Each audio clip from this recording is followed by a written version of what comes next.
Teros, grabe ho ah.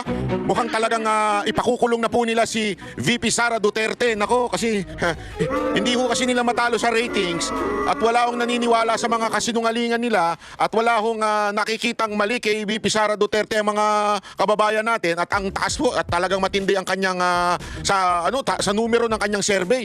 Mukhang susunod na talagang pangulo at nakikita naman po natin yan sa galawan ng mga ilang mga kalaban, kaalyado.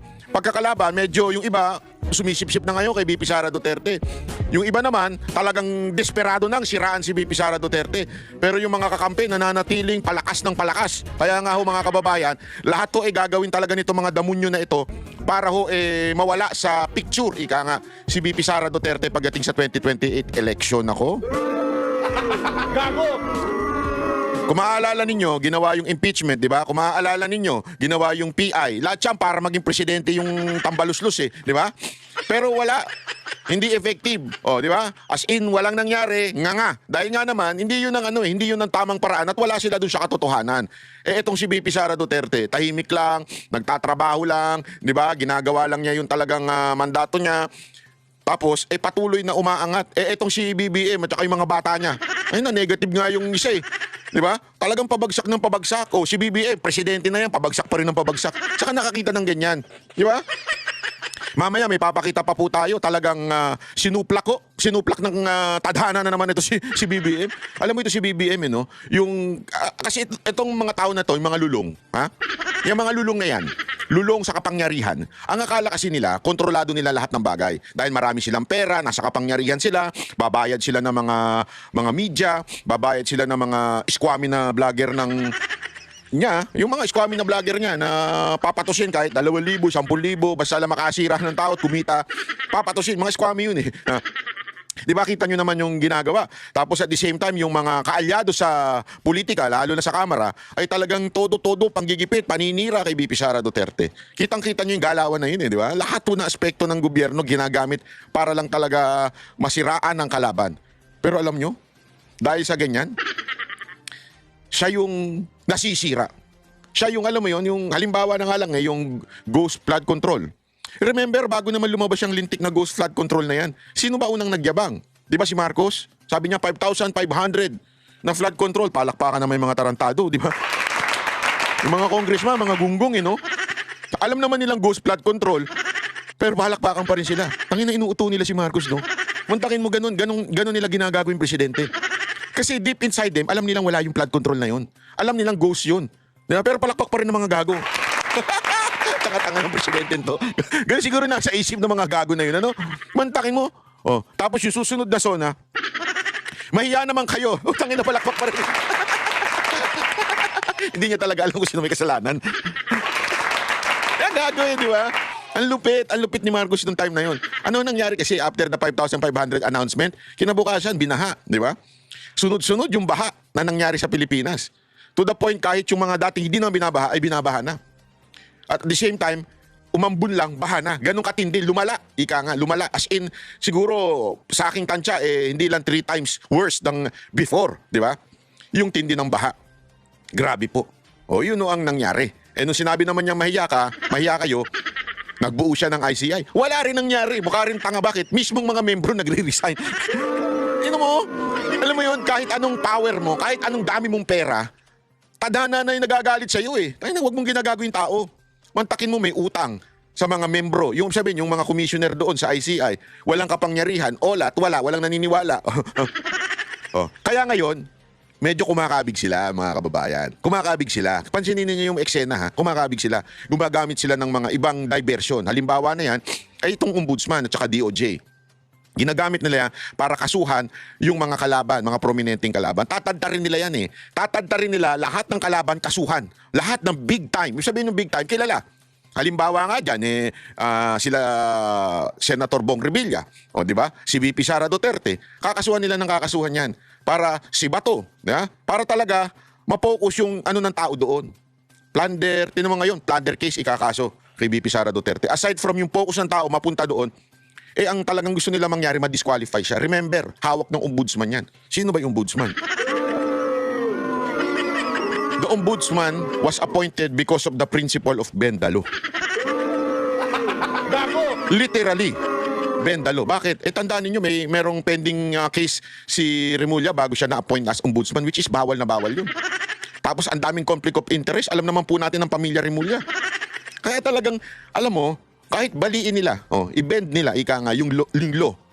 Maloloko talaga sila. Magkakaloko-loko sila. Bakit? Kasi if you can bend the law here on earth, you cannot in heaven. Tandaan niyo yan. Sabi nga, di ba, alam niyo yung sa ano, ito, malinaw ito. Ito yung life lesson. Hindi lamang po sa gobyerno, pati sa buhay natin.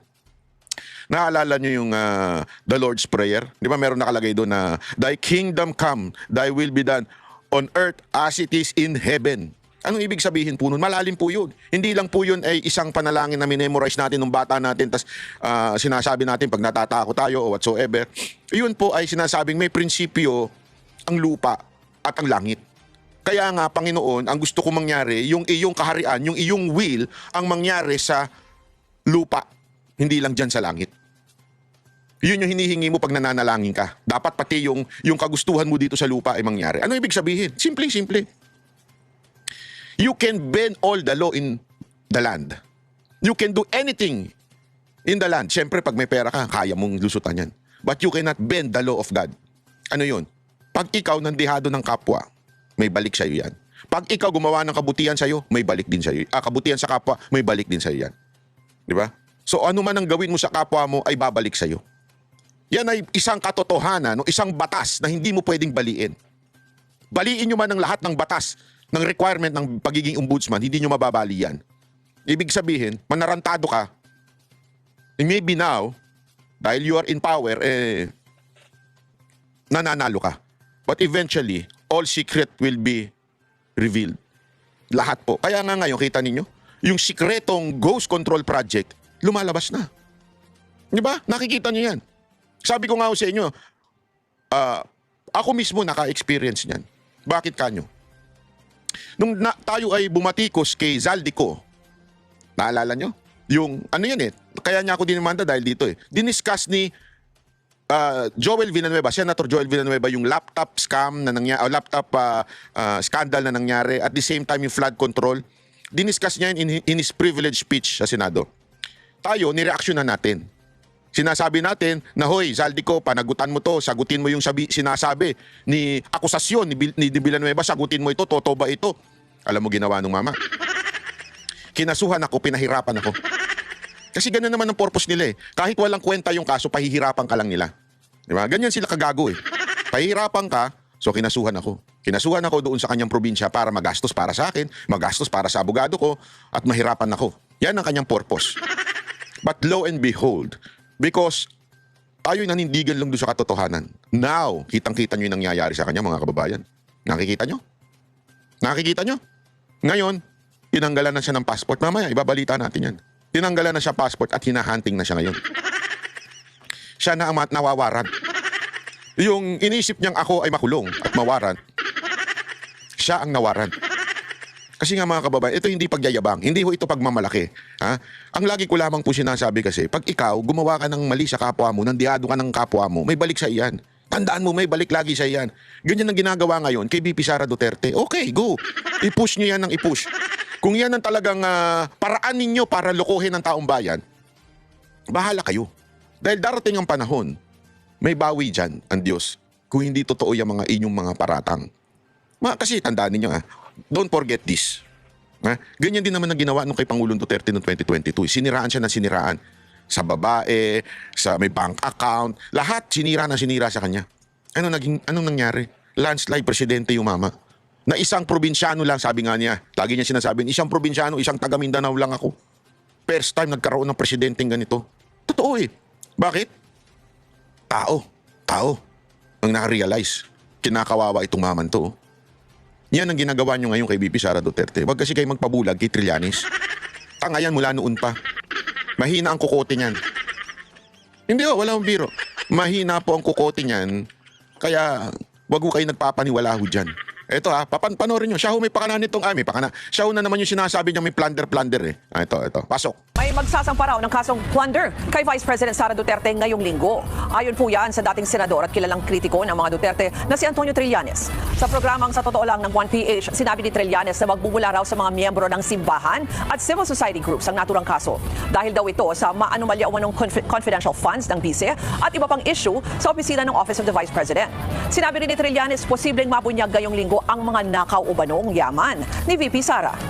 Ang Ombudsman kasi at ang Anti-Money Laundering Council, meron silang memorandum of agreement na pwede silang magbigay ng flood transactions. Yun na ngayon ang magiging tulay para dyan sa pag-expose na yung mga bank accounts na yan. Makikita nyo, bilyon-bilyon ang ninakaw ni Sara Duterte. Ayan. Ha? Kitang-kita nyo? Ha? Bilyon-bilyon ang ninakaw ni Sara Duterte. Ito, yung taong laging galit sa mga Duterte dahil alam naman po natin na siya ay, sabi nga ni Pangulong Duterte, tinanggihan nung siya ay nag-a-apply bilang Vice President niya nung 2016 election.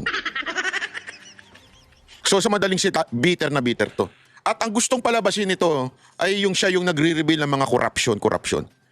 Pero, never nagsalita ito nung flood control project. Wala ho ito. Naglaho siya. Doon sa issue ng flood control project, naglaho siya. Kung talagang concern siya sa bilyong-bilyong corruption, bakit hindi siya nagsalita doon? Doon, hindi lang bilyon, trilyon nga, sabi nung isang commissioner ng ICI. Trilyon nga yun, ninakaw doon eh. Dito, bilyon-bilyon, pero concern na concern siya. Ganyan nung si Trillanes. At alam naman po natin, si Trillanes din, ang naglabas noong BPI account di umano ni Pangulong Duterte, na eventually, napatunayan ng abogado ni Pangulong Duterte na si Sal Panelo na peke yung mga account na yun, di ba? At ang akala niya, maniniwala ang tao kasi alam nyo ginawa niya, last minute niya. Last 2 minutes actually, doon nataranta ang campaign team ni Pangulong Duterte kasi last 2 minutes, nagpakalat ng fake news si Trillanes. Ito talagang operator ng fake news eh.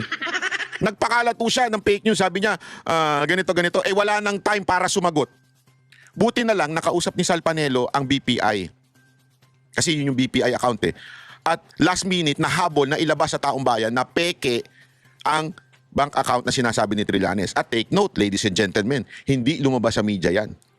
Buti na lang nandun ang SMNI noon at ang naglabas niyan, yung SMNI. At the same time, nasa social media, so kumalat sa social media. Ganong kalupit po yun. Munti ka nilang manipulahin lahat ng katotohanan and yet, lumabas pa rin. Kaya nga sinasabi ko nga sa inyo, ito na namang style ni Trillanes. Ayaw niya pang sabihin na siya. Ang sinasabi niya yung keso mga church people daw ang magsasampa ng plunder. Bakit ba? Ano bang meron dito sa plunder? Kasi pag ito, nahatulan na guilty ng Sandigang Bayan o yung korte na didinig sa kaso na to, ay maaari pong sabihin nila na hindi na pwedeng tumakbo si Vice President. Matatanggal siya sa posisyon at ewan ko kung matatanggal siya sa posisyon na kasi ang alam ko, impeachment lang makakatanggal sa kanya. Pero yung guilty na maaring hindi na po siya makakatakbo bilang Vice President kung sakasakali. Pero alam niyo, hindi naman po atat na atat si VP Sara Duterte. May balita nga kami. Ayaw niya talagang tumakbo ng 2028. Sabi niya, tatapusin na lang niya talaga yung term niya, tas ayaw niya. Alam naman po natin si VP Sara Duterte, pagka nagsalita yan, hindi yan yung buladas eh. Pag sinabi niya. Pero alam mo, I think, destiny is destiny. Kasi hindi naman negosyante yan o kung ano man eh. So doon lang po yan sa gobyerno. Mga kapatid, Ruth Cabalco para sa So ayun po, yun po yung balita na kakasuhan si VP Sara Duterte. Naku, grabe, no? Ang lupit talaga. Alam nyo kung bakit nilabas yan ngayon? Hindi, alam nyo kung bakit nilabas yan. Kasi may bagong balita ngayong araw na ito na hindi lumabas sa ibang malalaking channel. Ito po, pakita ko sa inyo. Ito. Samantala, tumaas sa higit 2 milyon ang bilang ng mga Pilipinong walang trabaho o kabuhayan noong Oktubre 2025. Ito ay batay sa pinakabagong labor force. Grabe 1.9, 2. Naku, pataas ng pataas talaga Naku po. Hayop yan Survey ng Philippine Statistics Authority o PSA. Ayon kay PSA Chief at National Statistician Claire Dennis Mapa na umabot sa 2.54 million ang bilang ng mga Bukas si Santi ka na animal ka, ba't mo nilabas? Sasabihin ng Malacanang. May tatawag sa'yo, hello? Bakit mo nilabas yan? Sino may nagsabi sa'yong ilabas mo yung statistic na yan? Lloyd na edad 15 taong gulang pataas. Mas mataas ito kumpara sa 1.96 million noong September 2025 at gayon din sa 1.97 million noong October 2024. Anya mula sa kabuang 51.16 milyong lumahok sa labor force na aktibong naghahanap ng trabaho, ang naturang bilang ng mga walang trabaho ay katumbas ng 5% unemployment rate. Grabe, no? Grabe. Ang tindi nito. Ito ay mas mataas sa 3.8% na naitala noong September 2025. Nagpapatuloy ang pagsusuri ng PSA sa kalagayan ng employment situation sa bansa upang matukoy ang mga sektor na may pinakamalaking pagbaba sa trabaho at mga maaaring pagkunan ng recovery sa mga susunod na buwan. Alam nyo mga kababayan, ha? Ito po ay matindi. Matindi po ito dahil alam nyo, sabi nga nung iba kasi meron akong isang empleyado. Oh, walang biro ito. Nanakawan. Ayun na snatch ng kwintas. Tapos, meron pa ako isang kaibigan ganun din. Nanakawan naman ng bag. Sabi nga nung isa kong kaibigang uniform personnel. Sabi niya, dahil ito sa magpapasko, tapos marami rin talaga ngayong walang trabaho.